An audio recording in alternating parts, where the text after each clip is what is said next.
Bon, euh, alors déjà, faut trouver le cadre. Je peux pas rester dans le soleil comme ça, là. Voilà, comme ça, c'est parfait. Bon, on se retrouve aujourd'hui pour les débriefs. Et.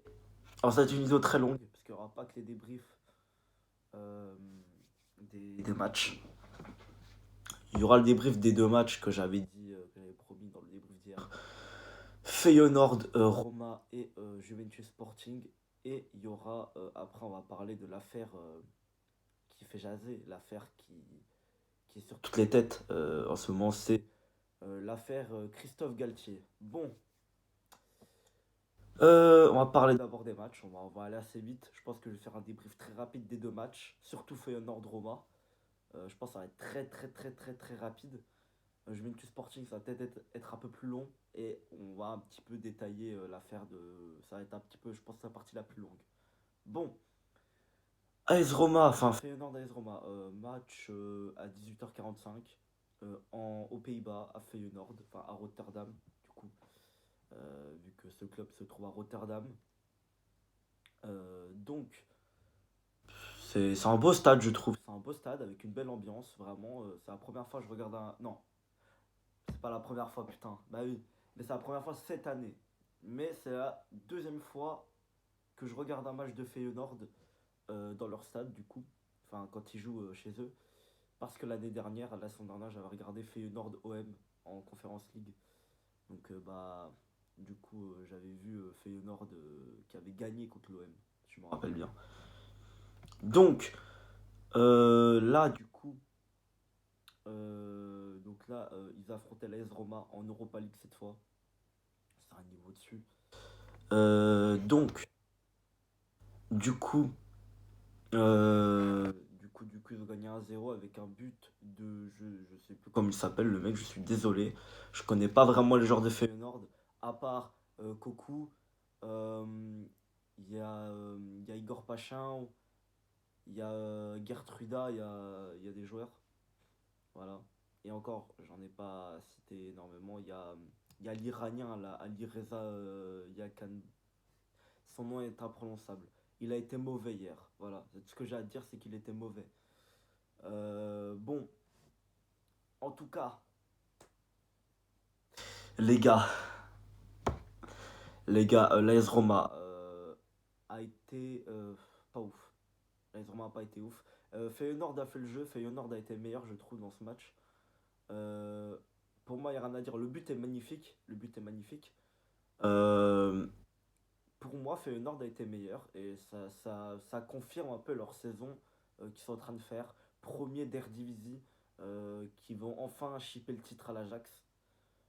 Parce que ça faisait 4 ans de suite que l'Ajax était champion. 4 ans de suite. Ils avaient gagné 4 titres d'affilée, l'Ajax. Et là, enfin, j'ai envie de te dire, parce que dans le football, on en a toujours marre que c'est toujours les mêmes équipes qui sont champions. C'est assez saoulant à un moment. Bon, à part le FC Porto. Hein, le FC Porto, s'ils sont champions 30 fois de suite, je suis heureux. Je suis heureux. Parce que c'est mon club. Mais sinon, les autres, quand c'est le PSG qui gagne 10 Ligue 1 d'affilée, j'en ai marre. Quoi. J'aime le foot. J'aimerais bien voir, par exemple, Monaco gagner la Ligue 1 un moment. Par exemple, j'ai kiffé quand Lille a gagné la Ligue 1 il y a 2 ans, tu vois. Par exemple, je sais pas, par exemple, Arsenal, s'ils sont champions, je vais être content. Parce que moi, j'en ai marre de voir Manchester City champion tout le temps, tu vois. Pareil, quand l'Inter avait été champion il y a 2 ans, moi j'ai bien aimé. J'ai bien aimé parce que j'en avais marre de voir la Juve toujours champion. Ça, c'est saoulant un moment. Moi aussi, j'aimerais bien que Dortmund gagne la Bundesliga un jour, c'est bon. On en a marre du Bayern, c'est bon, on sait que vous êtes fort, mais arrêtez d'être champion un moment, c'est bon. Là, vous êtes sur votre 12e Bundesliga, 45e Coupe d'Allemagne, c'est bon, j'en ai marre là, tu vois. Je veux avoir du football, tu vois. Bon, après, je regarde pas vraiment le championnat néerlandais, mais rien que de voir que surtout cette équipe-là va jouer la Ligue des Champions l'année prochaine, voilà quoi, c'est pas mal. En plus, vu les performances des équipes néerlandaises, bah bientôt il y aura 2 places indirectes. Je pense que le Portugal va se faire niquer hein, bientôt. Même si bon, on fait des bonnes performances nous aussi, mais elles sont un peu en dessous, je trouve, que celles des Néerlandais. Je trouve. Hein. Donc voilà.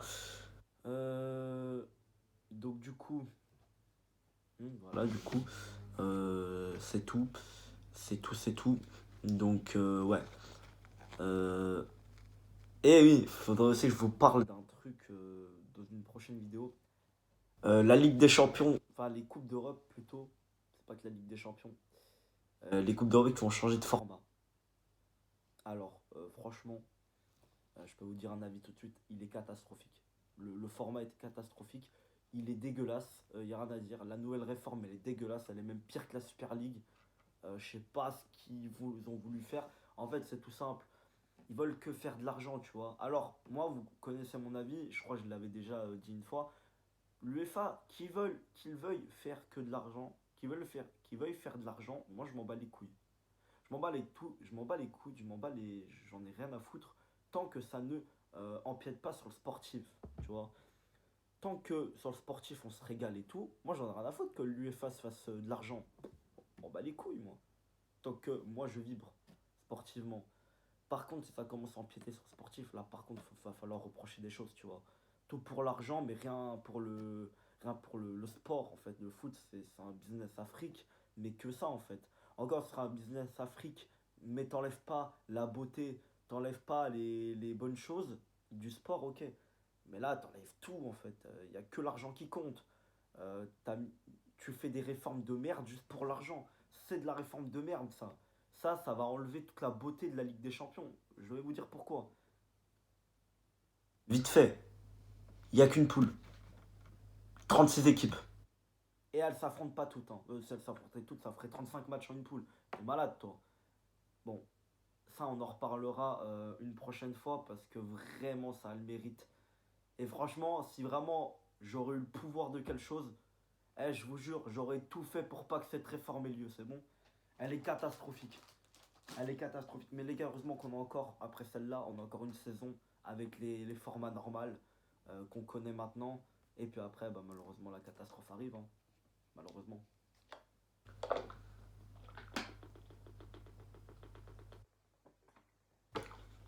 Donc voilà. On va parler de Juventus Sporting maintenant. Le Sporting qui perd 1-0, bon, c'est pas pareil que Feyenoord Romain. Feyenoord, ils ont mérité la victoire dans le jeu, dans la combativité, tout ça. Par contre, la Juve, c'est dégueulasse. Ils ont rien proposé hier soir. Franchement, la Juventus, pour la méritocratie, ne mérite rien. Vraiment, ils ont été très nuls. La Juve, ils ont été éclatés au sol. Le Sporting a été 20 fois meilleur qu'eux. Le Sporting a très bien joué. Le Sporting a eu des occasions, surtout en première mi-temps. En deuxième aussi, mais un peu moins quand même. Voilà. Bon, en tout cas, pour moi, honnêtement, c'est dégueulasse de voir la Juventus gagner, franchement. En plus, bah moi, je vous le dis, hein, pour ce match-là, je voulais voir le Sporting gagner, forcément. Un peu pour les clubs portugais quand même. Bon, Benfica, c'est autre chose, hein, évidemment. On va pas reparler de ces grosses merdes. Euh, Benfica, je suis pas emballé, tu vois. Mais après, les autres équipes portugaises, je les soutiens en Coupe d'Europe, voilà. Donc, bon, quand même, le Sporting, ils ont perdu d'une façon dégueulasse, faut le dire. Parce qu'ils ont bien défendu tout le match, à part du coup, ce but. Mais sinon, ils ont bien défendu tout le match. La Juve, ils ont défendu incroyablement. En fait, ils ont été nuls, mais défensivement, bah, c'est la Juve, quoi. C'est la Juve, voilà, c'est la Juve, tout simplement. Donc en fait, tu vois, dans le jeu, ça me dégoûte. Mais en fait, j'ai envie de te dire, bah en fait, c'est le football, c'est comme ça. Tu gagnes des façons que tu peux gagner, en fait. Mais la Juve, ils ont vraiment, mais vraiment été nuls. En fait, quand ils avaient des possibilités de contre, ils n'y arrivaient pas. En fait, ils n'arrivaient pas, la Juve, c'est simple, en fait. C'est même pas, ils voulaient laisser le ballon au Sporting. Non, non, c'est pas ça qu'ils voulaient faire. Ce qu'ils voulaient faire, bah, ils voulaient quand même un minimum jouer, mais ils n'y arrivaient pas, en fait. Ils n'y arrivaient pas. Mais, tu vois, bah, le Sporting, le problème, c'est qu'ils ont trop raté devant. Ils ont trop raté. Je me rappelle de la dernière occasion, là où Perrine, il fait deux arrêts miraculeux, hein, miraculeux. merde, Bellerin, il doit mettre le but. Il doit mettre le but. Il doit soit frapper à droite, ras du poteau. Perrin, il l'a pas. Ou alors, il fusille Perrin, il frappe pas ras de terre et Perrin l'a pas non plus. Hein. Perrin, il est déjà au sol. Hein. Il l'a pas. Hein. Donc, bon, c'est un petit peu catastrophique. Et puis la première frappe, bon, ça, bon, elle a été repoussée, mais ça encore, on peut rien dire. Tu vois, il pouvait que la repousser de toute façon. Mais Bellerin, il doit la mettre. Il doit la mettre, parce que Perrin, il la laisse aller sur Bellerin. Bellerin, il doit la mettre. Il doit la mettre. Il doit la mettre. Donc voilà.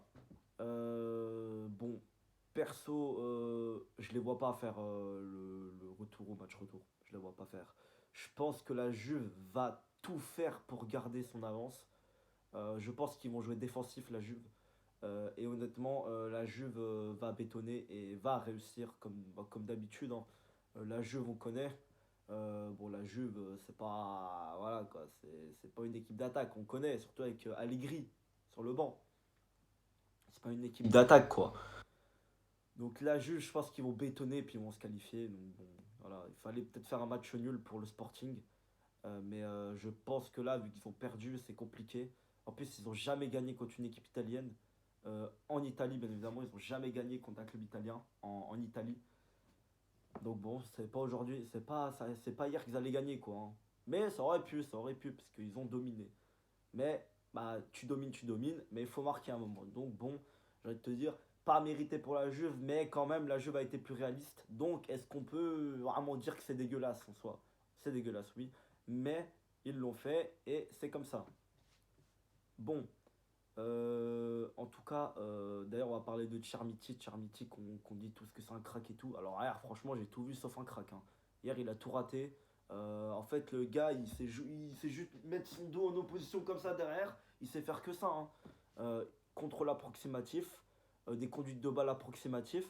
Hier, il a tout fait de travers. Hier, hein. Il a tout fait de travers. On dirait Ekitike, vraiment. Mais vraiment. Oui, oui, je compare Chermiti à Ekitike. Oui, bon, les deux, même combat. Hein. Vraiment, les deux, grosses asperges. Vraiment, vraiment, voilà. Après, Chermiti, je dis pas qu'il est mauvais. Hein. C'est son premier match où vraiment il est pas bon. Euh, Sinon, je me rappelle contre Arsenal, ça allait. Je crois qu'il avait joué quoi? Il était rentré en jeu, ouais.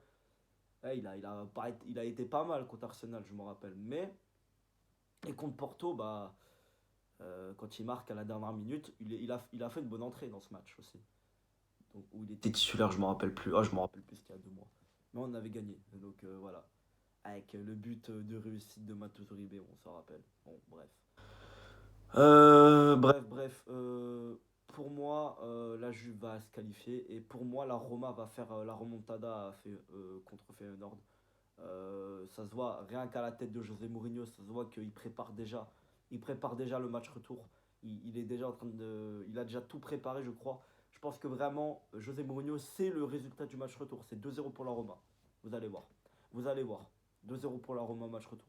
Bon, je regarderai pas le match du coup, vu qu'il sera à 21h en même temps que Sporting Juventus, et je vais regarder Sporting Juventus. Et du coup, à 18h45, il y a un match de Conference League et je vais regarder AZ Alkmaar Anderlecht. Voilà. Puisque faut un petit peu regarder Conférence League de temps en temps, parce que j'en ai pas vu hein, encore. J'en ai vu aucun. Du coup, donc petit contexte, on va parler du match aller. Anderlecht a gagné 2-0. C'est un petit peu une surprise parce que Alkmaar était favori. Mais parce que Alkmaar est déjà dans un meilleur championnat, ils sont plus forts. Et ils sont aussi mieux classés dans leur championnat. Alkmaar, ils sont 4e des Pays-Bas, devant Twente et derrière PSV Eindhoven. Et puis Anderlecht, ils sont 9e de Belgique. Donc ça pue un peu pour Anderlecht la saison prochaine en Coupe d'Europe. Hein. En fait, à voir ce qu'ils font. Je sais pas s'ils sont en Coupe de Belgique encore Anderlecht. Je n'ai pas regardé les résultats de Coupe de Belgique. Mais en tout cas, il faut qu'ils gagnent la Conférence League quoi, pour aller en Coupe d'Europe l'année prochaine, pour aller en Europa League l'année prochaine. Ils devront gagner la conférence League. Ouais. Et franchement, ils peuvent le faire. Parce que, à part Alkmaar, qui est pour moi un des trois favoris avec West Ham et la Fiorentina, oui, je mets Nice derrière Alkmaar. Oui, j'assume. Voilà. Nice qui fait match nul contre Bâle. Alors Bâle, je sais, vous allez me dire, ils sont expérimentés, en Europe, ils ont l'expérience. Alors j'ai envie de te dire que ça fait 5 ans qu'ils n'ont plus rien fait en Europe, hein, Bâle. À part un petit quart de finale d'Europa League il y a 3 ans, mais c'était le Covid. Super. Je crois qu'ils sont humiliés par le Shakhtar en plus en quart. Super pour sortir. Bah ils ont. Bah, en fait, depuis 2018, Bâle, c'est quasi inexistant en Coupe d'Europe, hein. Vous pouvez me dire ce que vous voulez, hein. C'est inexistant quasiment. Depuis leur huitième de finale en Ligue des Champions en 2018. Ou bien évidemment, ah, vous savez très bien pourquoi je le sais, hein, parce qu'ils ont fini deuxième de leur poule, hein.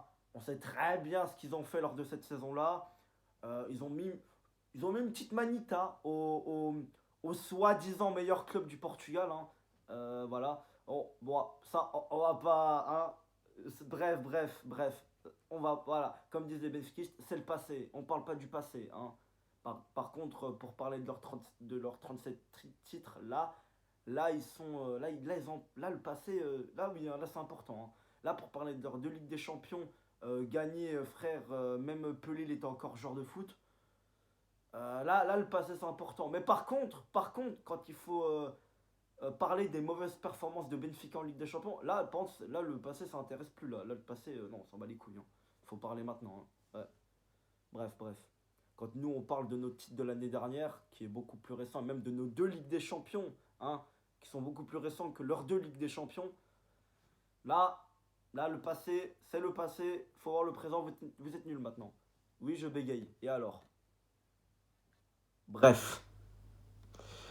Bon, à part ça, Bâle, ils font plus rien en Coupe d'Europe. Donc Nice, vous n'allez pas me dire que Nice est un des favoris. S'il vous plaît, arrêtez. C'est un club français, arrêtez. Pour ça que la saison prochaine, si vous me sortez que le PSG est favori de la Ligue des Champions, je vous castre. Je vous encastre dans le mur, bande d'enculés. Hein?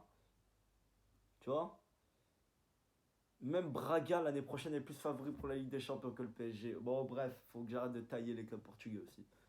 Bon, alors, on va repartir. Bah, du coup, je vais regarder le match retour. Est-ce que Alkmaar va faire le retour? Je pense que non. Non, Anderlecht va tenir. Je pense qu'ils perdront Anderlecht, mais genre 3-2, 2-1, 1-0, tu vois. Mais ils vont pas se prendre une remontada. Je pense qu'ils vont tenir quand même, parce que 2-0, c'est quand même déjà pas mal. Ils vont aller en demi-finale, Anderlecht. Vous vous rendez compte? Imaginez, les gars, imaginez en demi-finale. Je sais pas c'est quoi le tableau final de Conference League, donc je trouve que je dis de la merde, hein. Imaginez, en demi-finale, il y a Anderlecht Bâle. Oh là là là là là là là là là là là là là là. Oh là là là là là là. Deux anciens. Bon, surtout Bâle, hein, parce qu'Anderlecht, ça date un peu, hein. Ça fait très longtemps que Bâle. Ça fait très longtemps qu'Anderlecht sont médiocres en Europe, hein. Très très longtemps, hein. Vraiment, mais il y a eu peut-être quelques petits parcours en Ligue Europa, mais c'est tout, hein. Alors que Bâle, il y a 10 ans, bah déjà dans les 10 dernières années, ils ont fait huitième de finale de Ligue des Champions, ils ont humilié Benfica, ils ont plusieurs fois passé les poules de Ligue des Champions. Et puis bah ils ont fait quelques derniers carrés d'Europa League, tu vois, en 2013. En 2014, ils se font malheureusement ils se prennent une grosse remontada par Valence. 2016, non, non, pas 2016. 2016, ils font pas un. Non, non, pas 2016, hein, non. Non, 2016, non. Bon, bref, en tout cas, ils font des. En Europe, ça va, il y a 10 ans, Bâle, c'était solide. C'était solide. Ils avaient des bons joueurs sympas. Voilà, il y a même, bah, je pense que vous le savez tous, il y a Mohamed Salah qui a joué là-bas. Donc, voilà. Donc, c'est quand même une équipe qui était pas. Voilà. C'était pas une équipe de tocards, quoi. Il y avait Yann Sommer aussi là-bas. Certaines époques. Mais bon, c'est pas une équipe. C'est une équipe qui avait beaucoup de gros joueurs suisses passer là-bas, tu vois. Des gros joueurs qui jouent maintenant en Europe. Enfin, en Europe, dans des plus gros clubs européens. Quoi, ce que je sache, la Suisse, c'est en Europe. Enfin, c'est pas dans l'Union Européenne, mais en gros, bah, géographiquement parlant, c'est en Europe, quoi. Enfin, c'est dans l'UEFA. C'est dans la c'est dans l'Union Européenne de Football Association. Donc voilà. Bref. Maintenant, les gars, On va parler du croustillant.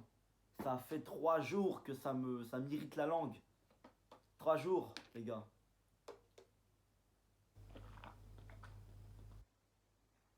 Wesh, wesh, wesh, wesh, wesh. Wesh, doucement. Compliqué. Compliqué, compliqué, hein. Quand t'avales et que ça fait mal là, ah, ça merde. Ça merde. Je sais pas pourquoi, mais. Je sais pas pourquoi ça m'a fait mal, mais bon, tranquille. Ouais, on va pas le faire là. Wesh. Ouais, bon, les gars, on va tranquille. Bon, je crois que c'est avec le sujet que je vais parler, ça va bien me faire gueuler ou truc. Alors, Christophe Galtier est dans la merde, clairement. Donc Christophe Galtier, vous le connaissez, entraîneur du PSG. Il a entraîné plusieurs clubs de Ligue 1. Avant le PSG, il avait entraîné Lille, Saint-Étienne et puis Nice. Nice, bah, entre Lille et Paris, du coup. Et d'ailleurs, on va parler de son passage à Nice, parce que c'est là qu'il y a eu les soi-disant problèmes avec Christophe Galtier. Et du coup, bah, le PSG qui n'a pas de chance se retrouve toujours dans les merdes. Parce que oui, même si le fait ne s'est pas déroulé au PSG, il était à l'OGC Nice à ce moment-là. Mais quand même, actuellement, Christophe Galtier est entraîneur de l'OGC Nice 2 du PSG. Donc du coup, bah forcément, le PSG est dans la sauce. Et forcément, le PSG est mêlé à cette histoire. Donc bon, c'est un peu compliqué. Voilà. Donc, alors, monsieur Christophe Galtier serait accusé de racisme. Alors, monsieur Christophe Galtier aurait dit des choses pas très bien. Alors, les gars, ce qui a fuité, c'est un mail de Julien Fournier, ancien directeur sportif de l'OGC Nice, qu'il avait envoyé. Le mail était destiné à Ineos. Ineos, c'est ceux qui sont les dirigeants du l'OGC Nice. Voilà. Et en gros, dans ce mail, il était dit que Christophe Galtier, au début de la saison 2021-2022, il venait d'arriver à l'OGC Nice. La première journée de Ligue 1 était jouée à ce moment-là, il me semble. Et Christophe Galtier, il aurait, je dirais même pété un câble en soi, parce que tu dis pas ça en fait. Enfin, je sais pas. Bref. Le fils de Christophe Galtier, qui est son agent ou son beau-fils, je sais plus si c'est son fils, son beau-fils, je sais plus. C'est un lien de c'est un gars de sa famille en tout cas, qui est son agent et qui était allé dans le bureau de Julien Fournier. Oui, je vous fais toute l'histoire. Il est rentré dans le bureau de Julien Fournier et il lui a rapporté ce que Christophe Galtier lui aurait dit. Et en gros, Christophe Galtier lui aurait dit qu'il n'était pas bien parce que il y aurait trop, qu'il avait bâti une équipe de racailles. Que Julien Fournier aurait bâti une équipe de racailles. Qu'il y aurait que des noirs et des musulmans qui vont à la mosquée tous les vendredis après-midi. En gros, c'est ce qu'il aurait dit. Je le dis pas mot pour mot, tu vois. Mais je dis les faits les plus importants de ce qu'il aurait dit. Et que même il aurait été en pleurs pour ça. Bon.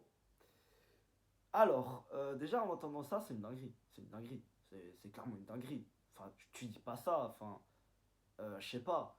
C'est du racisme. C'est clairement du racisme pur et dur. Tu dis pas ça. Euh, déjà, je sais pas, tu dis pas ça. Enfin, franchement, c'est une dinguerie. C'est une dinguerie. Et franchement, je sais pas. Je sais pas qu'est-ce qui prendrait à Galtier de dire ça, franchement. Alors que Galtier, alors, il en a entraîné des noirs et des musulmans. Il en a entraîné, hein. Il en a entraîné. Donc franchement, quand j'entends ça, en plus, attention, les deux étaient en conflit. Donc Fournier, tu vois, il n'a pas le cul propre dans cette histoire, je suis désolé. Même si, il y a quelques mois, il avait déclaré en septembre à l'after de RMC qu'apparemment, s'il disait toutes les choses que Galtier aurait fait à l'OGC Nice, tu vois, il n'entraînerait plus un club français ou un club européen. Il rentrerait plus dans un vestiaire en France ou en Europe. Voilà. Bon, les gars, je vous donnerai mon avis plus tard. Mais on va essayer parce qu'il y a tellement de choses, tellement de paramètres à prendre en compte que forcément c'est compliqué de tout détailler et de vraiment se faire un avis. Parce que oui les gars, je suis toujours obligé de me faire un avis. Moi je suis désolé, je suis toujours obligé de me faire un avis, c'est comme ça. Donc bref. Et bien sûr, l'avis que j'aurai n'est pas forcément vrai, hein. Ça se trouve, il a dit, c'est le truc, c'est un autre truc, c'est le truc contraire de ce que j'ai dit. Et puis voilà. Et puis je admettrai que j'ai eu tort, bien évidemment, parce que je n'ai pas la science infuse, mais j'essaierai quand même de prendre en compte plusieurs choses et essayer de me faire un avis et voilà, et de vous en parler surtout. Parce que bah il y a des gens qui sont un peu malhonnêtes et mal, tu vois, mal intentionnés. Ce n'est pas officiel, les gars. Christophe Galtier n'est pas coupable encore, hein. Parce que les faits n'ont pas été avérés. Je vais vous dire que moi, là je vais vous le dire tout de suite, je pense que Christophe Galtier n'a pas tenu ses propos. Eh oui les gars, Christophe Galtier n'a pas tenu ses propos. Oui les gars, je viens de dire une dinguerie. Peut-être que vous allez m'insulter. Mais Christophe Galtier n'a pas tenu ses propos. Eh oui les gars, parce que pour moi il y a trop de choses. Il y a trop de choses, il y a trop de trucs en fait qui disent que pourquoi il aurait fait ça en fait. Et surtout, en fait, ça tient pas la route. Il y a des choses qui tiennent pas la route, je suis désolé. Ok, le racisme, c'est un truc qu'il faut combattre, absolument. Ce truc-là n'a pas sa place dans le football, comme toute forme de discrimination. De vraies causes à défendre, hein. Parce que bon, les LGBT, machin, on en a un peu marre, quoi. Hein, on va pas se mentir. Il y a, je pense, d'autres causes plus importantes à défendre. Oui, je vais me dire une dinguerie aussi. Mais bref, passons. Le racisme, ça, c'est une vraie cause à défendre. Parce que ça concerne tout le monde. Ça concerne tout le monde, tu vois. Les LGBT, ça concerne pas tout le monde, je suis désolé. Moi, honnêtement, ça me concerne pas. Moi, je m'en bats les couilles, hein. Moi, je m'en bats les couilles, hein. Perso, moi, tu parles d'LGBT, moi, je m'en fous, hein. Par contre, tu parles de racisme, même si je suis pas forcément celui qui va me faire avoir des. Je suis pas celui qui va être victime de racisme, tu vois. Peut-être. Mais tout le monde peut en subir, tu vois. Tout le monde peut en subir, tu vois. Même moi, je peux en subir, tu vois. Mais genre, ouais, tout le monde peut en subir. Et ça concerne tout le monde. Donc c'est ça qu'il faut, c'est des causes comme ça qu'il faut défendre, tu vois. Mais bon, bon, on préfère. Bref, bref. Mais bon, passons. Le racisme, c'est un truc qu'il faut dégager du football. Surtout dans certains pays, je dirais pas le nom, mais les mangeurs de pâtes et de pizza. Bref, surtout en ce moment avec Lukaku encore là. Je sais pas, les Italiens, je sais pas ce qu'ils ont dans leur tête. Il y a tout qui tourne, pas tout qui tourneront, hein, dans leur tête, j'ai envie de te dire. Mais bon, c'est pas vraiment en France qu'il y a le plus de racisme, quoi. Parce que oui, ça aussi j'en ai vu. Mais j'en ai vu ça. En fait, en France, le problème c'est qu'on crée au racisme trop vite. Alors vraiment, je vous le dis sincèrement les gars, la France est un des pays les moins racistes du monde. Comme ça, le terme est posé. C'est le pays, un des pays les moins racistes au monde. Voilà, c'est comme ça, le terme est posé, hein. Va en Italie, tu vas voir ce que c'est, va en Italie, va dans un stade en Italie, tu vas voir. Tu vas voir si t'as pas envie de retourner en France, tu vois. Alors j'ai pas vécu l'expérience, mais à la base, ce qui paraît, voilà quoi. Bon, voilà. Mais le racisme existe partout. En France, il existe. Mais, je suis désolé, en France, il est minime comparé à des pays comme, je sais pas, des pays européens comme l'Italie, des pays sud-européens, même je dirais des pays américains, hein. Pas citer de nom, hein. On va pas citer de nom, forcément. Bref. Oh, bref. Bref, ça faut le dire aussi. Bon, écoute. Parce que la France sont tolérants de fou, hein. Mais ça, on s'en rend pas compte, ça. Ça, c'est des pays tolérants de fou. Tolérants de fou, la France. Ah, je suis parti dans un délire autre que Christophe Galtier. Mais bon, bref. Revenons à Christophe Galtier. Bon, pour moi, qu'est-ce qui me fait dire qu'il n'a pas dit ça? Alors, il en a entraîné des Noirs et des musulmans. Il en a entraîné. Il en a entraîné. Alors, je vais vous citer des noms. Au PSG déjà, Danilo, Renato Sanchez, j'allais dire Rafael Leao, non, Nuno Mendes, Achraf Hakimi. Ça fait... Voilà.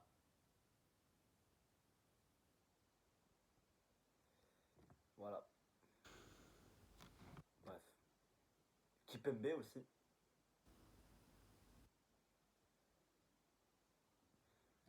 Donc bon. Est-ce que t'as vu ces 5 jours-là se plaindre? Non. Ensuite. On va pas parler de Nice encore. Mais Lille. Lille. Ok. Burak Yılmaz. Çelik. Yazici. Ça, c'est 3 Turcs. 3 Turcs. Et les Turcs, généralement, ce sont des musulmans. Les Turcs. Ok, 3 Turcs. Renato Sanchez aussi. Il a entraîné à Lille. Ikoné. Bamba. Jonathan David. Victor Osimhen. Je continue ou je m'arrête? Maignan. Je continue ou je m'arrête? Les gars, merde, il s'appelle comment lui aussi? Merde. Nicolas Pepe. Raphaël Leao. Il y en a, hein, il y en a, hein, il y en a. Il y en a, les gars. Donc, les gars, ne me faites pas dire. Et en plus, Burak Yılmaz a pris la parole pour le défendre. Donc, franchement, je suis désolé. Je suis désolé, les gars.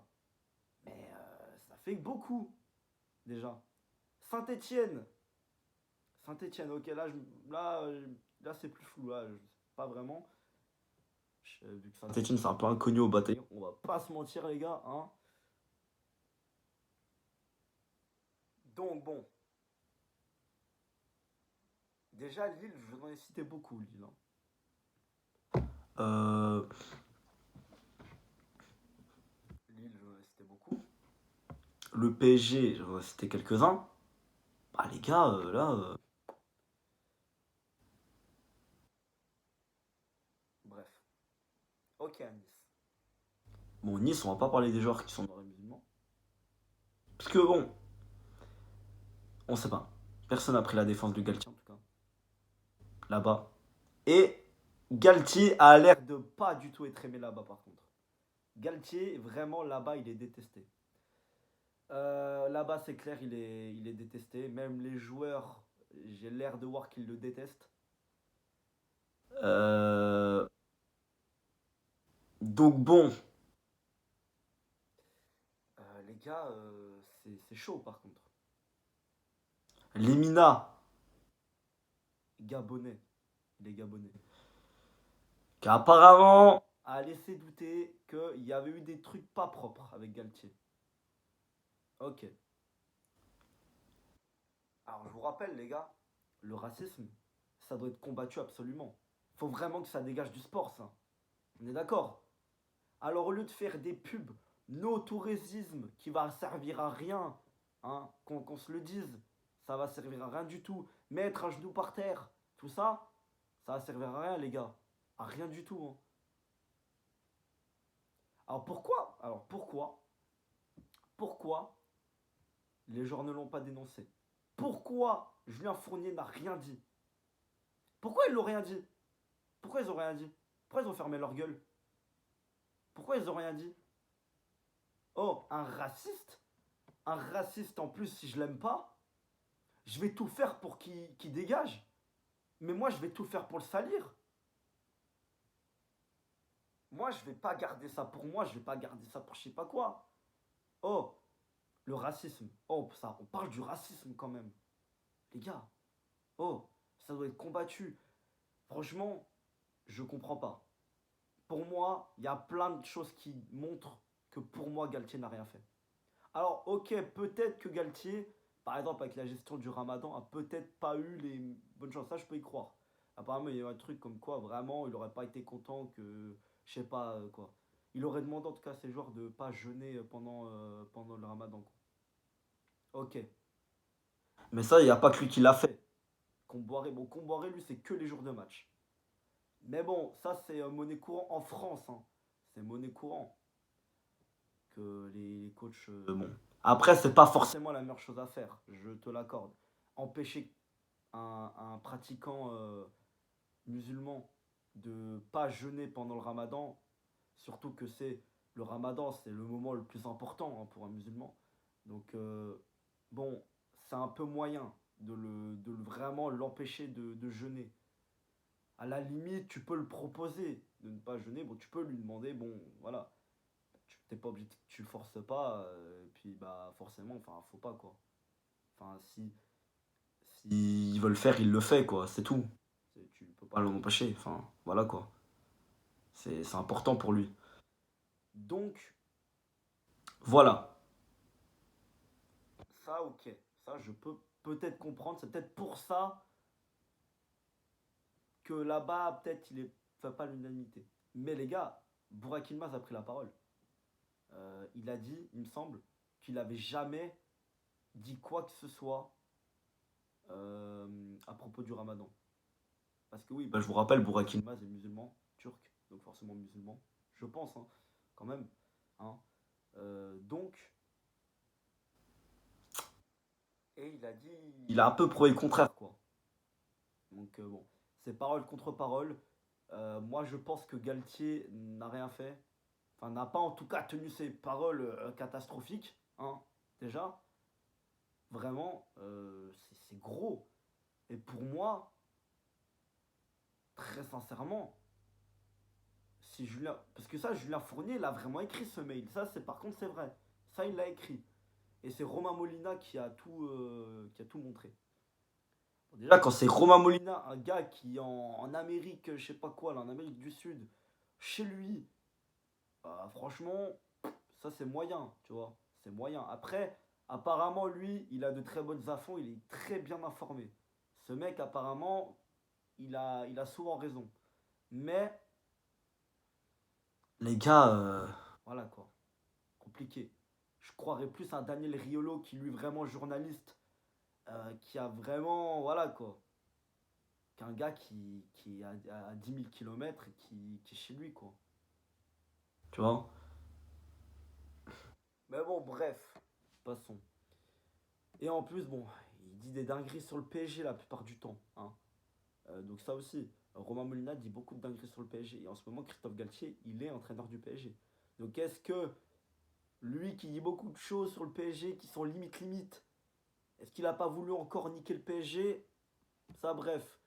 Ouais, je trouve beaucoup de trucs ici, par là. Mais les gars, enfin, ouais, pour moi, voilà. Il doit pas. Je sais pas. Compliqué cette histoire en vrai. J'espère en tout cas qu'il a rien fait. Parce que ça montrerait l'inhumain. L'inhumain. L'inhumain de l'humain en fait. Tu vois. Parce que pour moi.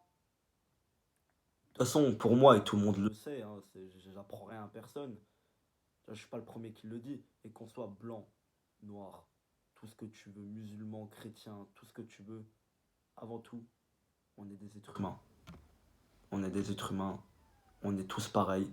On a deux bras, deux jambes. On a une bouche. On parle. Je sais pas, c'est pas parce qu'on a des pratiques différentes, du coup, dans la religion, voilà, que ça fait de quelqu'un de totalement différent. Et voilà, quoi. Ça reste un être humain avant tout. Il mange, il boit, voilà.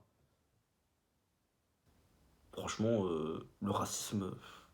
Franchement, je sais pas, je sais pas. Non, mais le racisme. Bref, ça me dépasse. Bon. Euh, bon. Après, si c'est vrai, je referai une vidéo. Si c'est vrai, s'il a vraiment dit ça, Galtier. Et là, je vais le niquer. Voilà, bref. Bah, de toute façon, si il est raciste, s'il a vraiment dit ça, il doit être dégagé du football. il doit être dégagé du football. Lui, il doit plus mettre les pieds partout, hein. Lui, il doit pas rester chez lui, il doit se faire tout petit. Voilà. Vraiment, lui. Bref. Bon. En tout cas, les gars, je vous laisse. Je vous laisse. Ça fait 40 minutes. Voilà, je vous ai dit que ça allait être long, hein, je vous l'ai dit, hein. Je vous l'ai dit.